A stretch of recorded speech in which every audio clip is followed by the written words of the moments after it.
All right, this week in class, I learned the difference between a teacher workday and the PDD. I learned a better way to use the paper cutter, and I went on a field trip. Let's talk about it.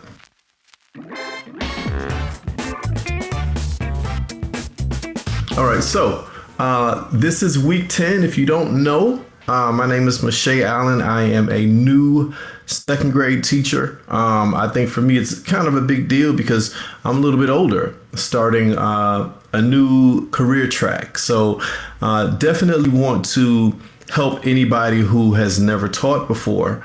It can be daunting, so I want to let you know the things that I'm dealing with, and maybe that can help you, and maybe you can help me, right? So feel free to leave notes in the comments based on what I say. So, one, the difference between the teacher workday and the PDD, or professional development day. So normally, as a parent or somebody who interfaces with schools in a different way, you know what a teacher workday is, right? Normally it's the day where teachers, as far as don't work, don't do anything, and then they send all the kids home, and you got to figure out what to do with the kids because they're not in school, right?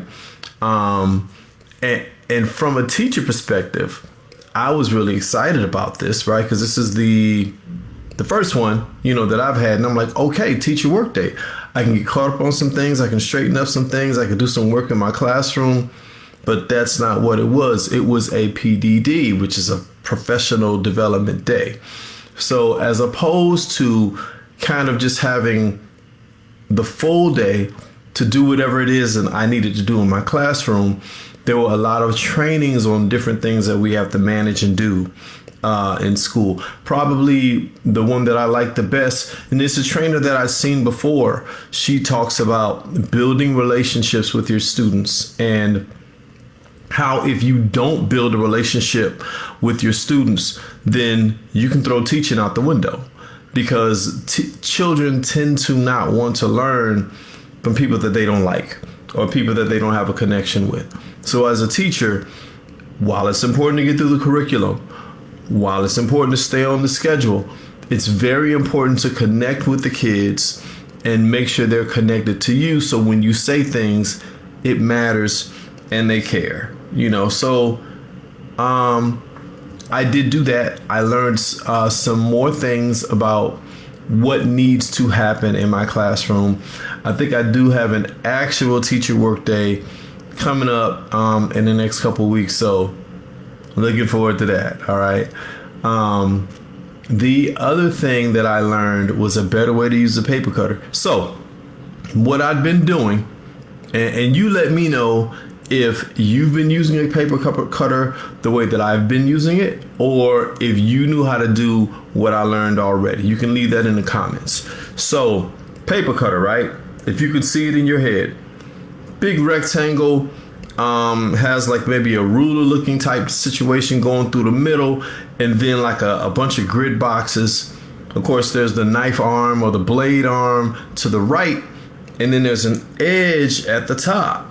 So what I'd been doing was lining up my paper along that edge on the top, sliding it over till it hangs over the edge, and then cutting it. The only thing is I have my hand on it, but the paper sometimes shifts just a little bit so you don't get things cut straight.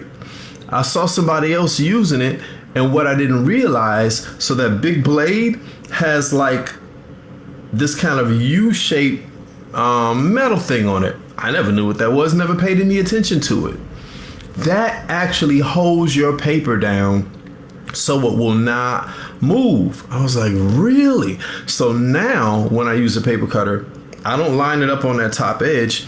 I use the grid boxes to actually get it lined up the way I want it. Hold that thing down and shoo.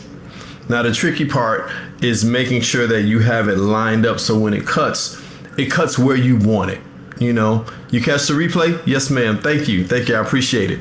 It cuts where you want it. If you're not careful, you'll either cut too much or cut too little. I'm gonna tell you what's funny. I'm cutting things. So we have a motivation system in our schools, and it's Panther tickets. The kids get Panther tickets for good behavior. They put them all in a box. They pull it. It's basically a raffle. and then they get a prize for it, right? Well, because I have them all on a sheet, there's like 6 on a sheet. If I cut it wrong, then the Panther tickets are all different sizes. They're not like, nothing's cut off. It's just not cut perfectly straight, so I guess I got to get my cutting game together. I'm working on it.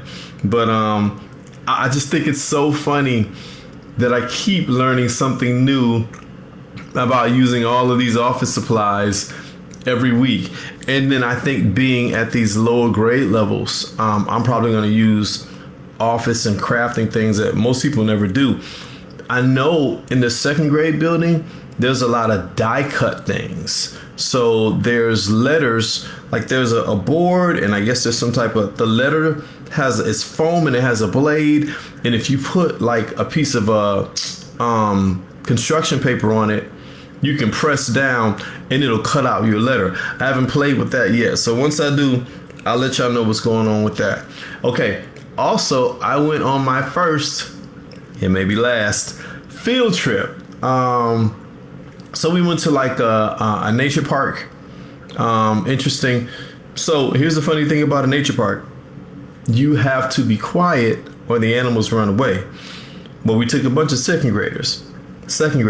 They tried their best, but I think the only thing we saw was a deer. Somebody said they saw a bird, and then they did bring some reptiles around for the kids to touch. So there was like a snake and a turtle and a little baby alligator, so that was cool. I think going on field trips with children is not unlike going on vacation when I take like a theme park.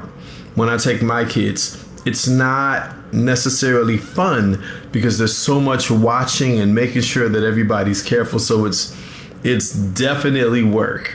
The kids are having 300 times more fun than I am, but it was an interesting situation. Y'all know the school buses that they have now have AC in them. I had no AC in the bus when I was in school. So that's great. That's great for them. What else was interesting?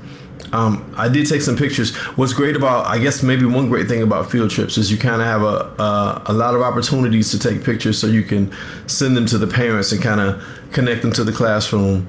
So that's pretty cool. And it was a nice day. So we were walking around, we were outside, but the weather was pretty nice. So that was cool.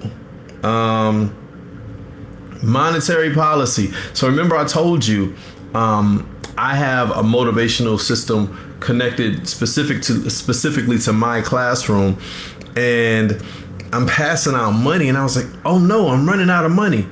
And I had to go print some more. But the thing is, I think, so now I have to think of, okay, if I print my money, how many weeks am I gonna go before I open my store? Because that will dictate how much money I need to have out in the system. You know what I mean? Because once they buy what it is they buy, then the money comes back to me. And so what I've decided, at least for the time being, is that I'm going to do coupons, right? So lots of coupons. Sit in a teacher's chair, bring a stuffed animal, sit somewhere else in the classroom, things like that, as opposed to a treasure box. Because sometimes people just get, people and kids, they just get stuff and they don't really care about it. Hopefully these are things that really motivate them and that they like. And eventually I will have some treasure box items, but I think I want to lean more heavily into the coupons, so that's, I think I'm going to open up my store. I want to say, I told them on Friday, there's kind of like a Spirit Week type situation going on where there's a lot of things that'll be going on. So maybe Friday won't work, but we'll see. But that's interesting. So I'm excited to do that and let you guys know how that goes. One thing I noticed that other folk do, Dr. Chaz, what's that? Tell me what you did in college. I missed what you said. I don't know what I said that you responded to. So one thing that teachers and even grade levels do when they print different things, they print it on different color paper so that we can keep things, so that we can tell things apart. So we had 2 field trips. We had the one that I went on, and then we're going to have an in-school field trip. So they printed one field trip on blue paper and the other field trip on white paper. So at a glance, you just kind of keep things apart because, as a teacher, you got so many things to remember and so many things to do that it just doesn't make sense to create a mental load for yourself. That's all I have written down. I thought of something that I wanted to bring up, but I forgot what it was.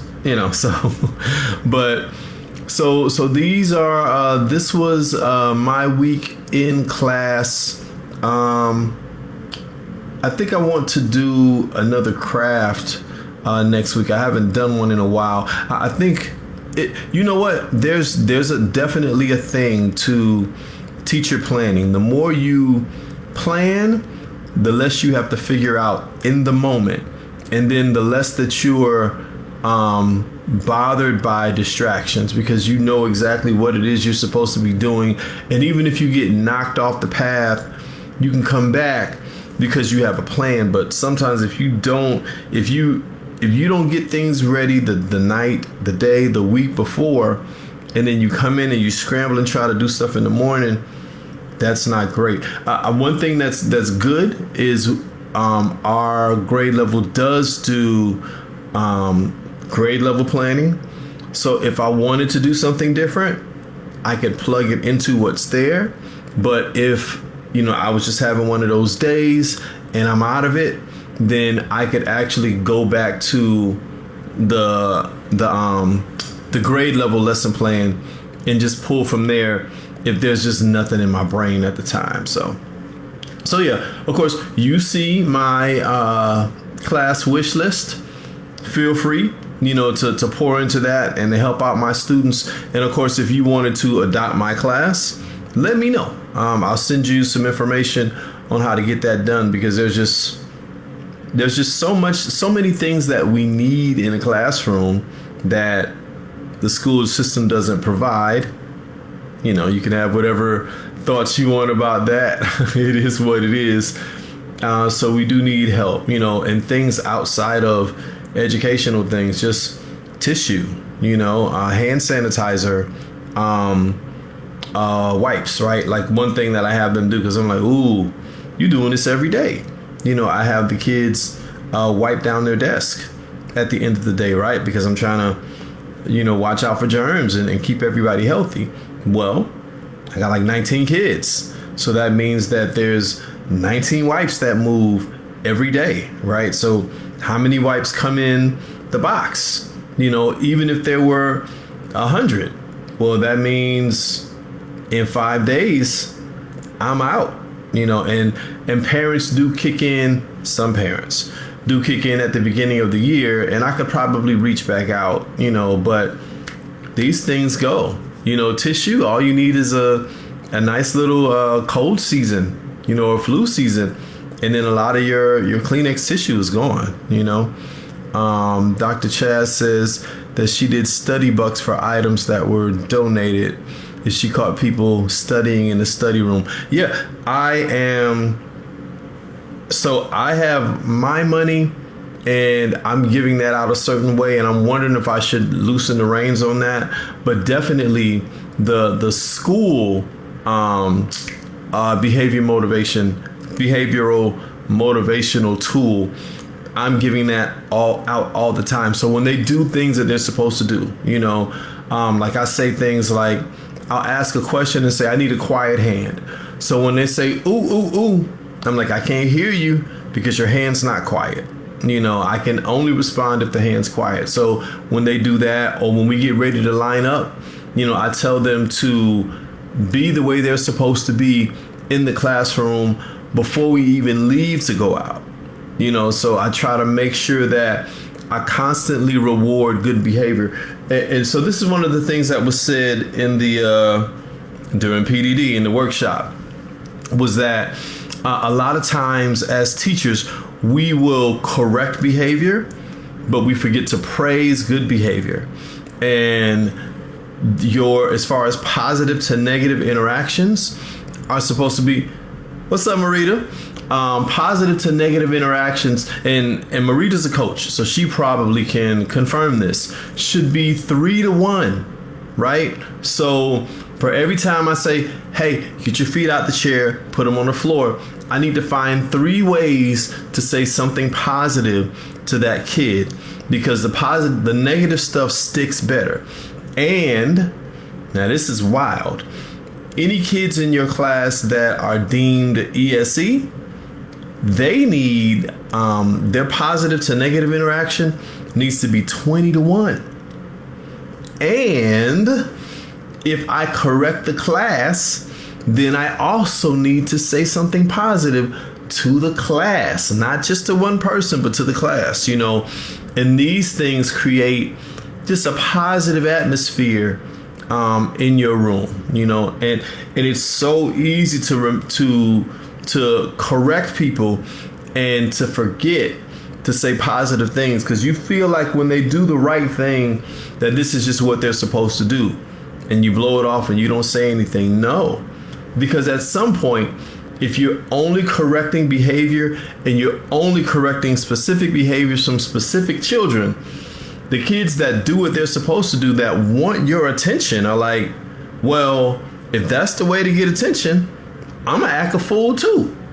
So if you want more positive behavior, then that's what it is you should respond to. And that's just not for kids in classrooms. That's life in general, right? If you want positive behavior from people, then you have to give them something. And that doesn't mean money or anything. You have to give them a reason to always say, okay, whenever I do this positive thing, I get something from this person. If I want more of that, then maybe I'll do more of the positive things, whereas if you only respond when there's something negative, even if they don't mentally say it, at some point they're going to do the negative thing, because that's the only way that they have to get you to respond, so and this is not me sending declarations from on high. If anything, I'm probably talking to myself more than I'm talking to you. So tell me in the comments, so this is your homework, what are your kind of go-to positive things, attaboy, attagirl things that you say? I know a lot of times I'll be like, I like that, I'm feeling that works. I'll say that, that's kind of one of the things that I say. I don't really say good jobs. Oh, and I think I mentioned this last week, I have a big box of stamps, and it's a good, great, wow, awesome. And I got my stamp pad. So when they do certain work that they do, they're looking for the stamp. I'll have them say, hey, Mr. Allen, I didn't get my stamp, so that matters. And I probably need to get stickers because these are second graders. So of course they like stickers. So that is what I learned in class this week. So we will be back next week for week 11.